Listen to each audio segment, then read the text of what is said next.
Growing up, your brother is 14 years older than you. What was your relationship like growing up around your brother? I loved, like, my brother was, like, really protective. He was, like, an athlete on the football team, and, like, he had a lot of girlfriends, and I would, like, put on my mini cheerleader outfit and, like, go out on the field, like, the cheerleaders, like, it's, like, hey, Ryan. But then I also, too, was, like, a little shithead, so, yeah. Then your relationship with your sister, Brittany is 10 years older than you. In the beginning of just growing up, like, what was your guys' dynamic? It's, first off, all I ever knew, and it was just, like, I was, of course, like, her kind of little doll, but also at the same time, like, I felt like she was my protector, I guess. I don't know, like, it just always felt like, and I admired her too, like, I loved her, everything about her.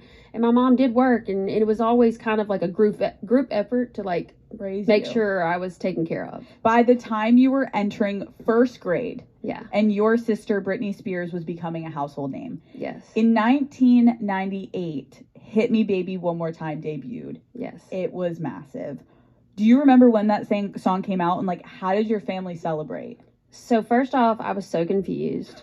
And then I just remember I was on the trampoline at my friend's house, and, like, her song came on, and somebody said, your sister is a real singer and she's famous. And I was like, what do you mean? And they were like, her song is, like, on the radio. I was like, what do you mean? Like, singer, like Mariah Carey singer? I remember I said that, and they were like, yes. And I remember it was like the gates open. I was like, oh, I was like, my sister did it. She did it. Like, this is, everything's perfect. And that was, like, I was so happy, and I thought it was the coolest thing.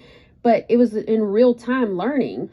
But in first grade, like, I just didn't know. Like, I just thought, like, there's famous people, and then there's us. And then somebody just said my sister's like Mariah Carey. So then that was my little head going, like, these are the same thing. I couldn't understand it. After your sister kind of starts to become famous, did your parents change the way they treated you and your siblings? No, I guess I kind of always felt like an afterthought. I mean, I literally was. Right. So I just kind of learned to stay out of the way. You know what I mean? Okay. Stay out of the way. And two, I was so proud of her. I was like, I know how hard she worked. Right. And I admired her, and it was so cool. Like, I got to witness, you know, like, the coolest things watching her live out her dream. And so for me, it was just like, stay out of the way and just, like, let this experience happen, because this is something that I felt like, you know, this was the goal that everybody wanted, and they got it. So I just need to, like, not mess anything up for anybody. There had to be significant changes made to protect your family. You write in the book talking about how there were guard dogs purchased, bodyguards hired, fans approaching your house at all hours, men sitting in vans staring into your house. As a little girl, how did you conceptualize all of this? Well, the difference is, too, is getting famous now is different than getting famous back then. Like, when you, like, made it, there wasn't, like, social media, like, I think I've seen that person's face somewhere. Yeah. One day this person, like, you know, then it was like you either were really famous or there was no kind of famous. You know, it was more of, like, and when she became a household name, and it happened so fast, we still lived in a little house that was, like, right on the street. And so people could just kind of, like come right up to us. So I think that, like, my mom would, like, be like, oh, there's fans. She'd bring, like, literally would make them lunch. I don't know. It was really strange. With regard to your early relationships, you write in the book, one of the first healthy male father figures in your life was Justin Timberlake. Why was he so impactful in your life? You know, and maybe I have some weird perception of it, but that was a really maybe good time in perhaps, like, all of our lives. So perhaps he was in that. Yeah. So I remember him fondly, because that was, like, probably, like, one of the best times in my whole family's life. You know, things were good, and we were experiencing the good side of things. But I just remember he was pretty, like, thoughtful. Like, you know, I loved acting and stuff like that. And he, like, I remember for Christmas, like, got really thoughtful gifts. And I don't know, I just felt like he was funny. He was really funny. And too, you have to remember, like, grew up around the Mickey Mouse Club, those kind of, and so I loved all those people, because I felt like, I don't know, I just felt like insulated by them. Like, funny story, so I went and visited my sister when she did the Ellen show, probably, I don't know, Abby had been born, so maybe it was 2-3 years ago. She was on the Ellen show, and Ryan Gosling happened to be there the same day as her. They both were on the Mickey Mouse Club together, so they're like, you want to go see Ryan or whatever? And I was like, yeah, you know, so we go in there, and he's like, I always remember this story about he goes, I think about it now raising my kids. he said, your mom and your sister, when you get to being bad, they'd always tell you, the witch is going to get you. And that was the way they'd get me to do things. It'd be like, the witch is going to, he goes, I think about telling my children that sometimes. And he was great, Ryan. I wanted to be like, okay, yeah, like, whatever you want to say, Ryan. Like, it's a totally different dynamic if you, like, want to hang out now. Don't look at me as a little kid anymore. Exactly. But no, but, like, those are the kind of things that, like, I think that because maybe I didn't have that male as my father figure was so unstable that, like, my first, maybe my brother was actually probably, like, what I felt was more stable. So then being around my sister's boyfriends kind of, it imitated what I felt was, like, safe, I guess. How did Brittany and Justin's breakup affect you? I was so sad. I was so sad.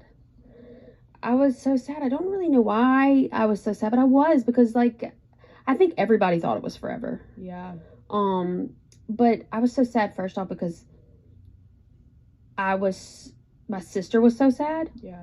But that also, too, was the first time that I saw, maybe I didn't know everything about the relationship, you know, because perhaps she and, you know, they were protecting me. And obviously, why would they talk to me about anything? Right. Like, it was really sad, though, seeing my sister be so heartbroken, and also being like, it's hard because, like, I also still want y'all to be together, but she's obviously heartbroken. Why did they break up? I truly do not know, but I just think about it I think it's just like, okay, imagine you're in high school, except you've got all the money and fame in the world. I can't imagine. Okay. Nope. Would you be criminalized for, like, could you imagine, like, if, like, you know, you, whatever, like, if you talk to another girl, text another girl, could you imagine if, like, you were, like, criminalized for that whole thing? Like, how dare you? It's like, well, no, first off, I'm, like, young. That's what every other kid my age is doing. Yeah. Why in the world am I being held to a different standard? Looking back on it with that perspective, and seeing, like, how heartbreaking it must have been for my sister when Cry Me a River came out. I mean, like, don't get me wrong, like, that's a way to launch your solo career, though, right? That's a way to do it. Hey, that's a way to do it. But I felt really sad, and, you know, my sister, she wrote that song every time, and she's obviously beyond brilliant in when it comes to anything creative, and she picked that song out on the piano, and she wrote it, and it still makes me cry because I think about, like, how heartbroken she was, and then that was his song, but that was every time was her song, you know, and it just feels like it still breaks my heart to think about that. When was the first time you remember being photographed by the paparazzi? I don't remember not being, like, I just don't remember it not being a thing. Even when we'd be at home in Louisiana, like, what business they have there? It's not like we're down the middle of Beverly Hills. But then we kind of were able to have a little bit of fun with it. Like, I remember one time we went and bought, like, those Scream masks, and, like, we bought milkshakes from Sonic, and we got out of the car and threw it at them, because you could do that in Kentwood. Nobody's gonna get on to you. And so we did shit like that all the time. That was kind of fun. When did being photographed by the paparazzi become a problem? For me, I think that it was when it was invasive in the way of, like, you can't take advantage of someone during the hard moment. Like, I felt like there was, when the boundaries were crossed, as to more than just photographing a celebrity, you know, on a red carpet or whatever, or even when they're, like, in Los Angeles going grocery, whatever. But when it becomes to where you're chasing down photos of someone going through a private moment or hard moment or whatever it is, our children, that's when it felt really invasive, like nothing was your own anymore. Yeah.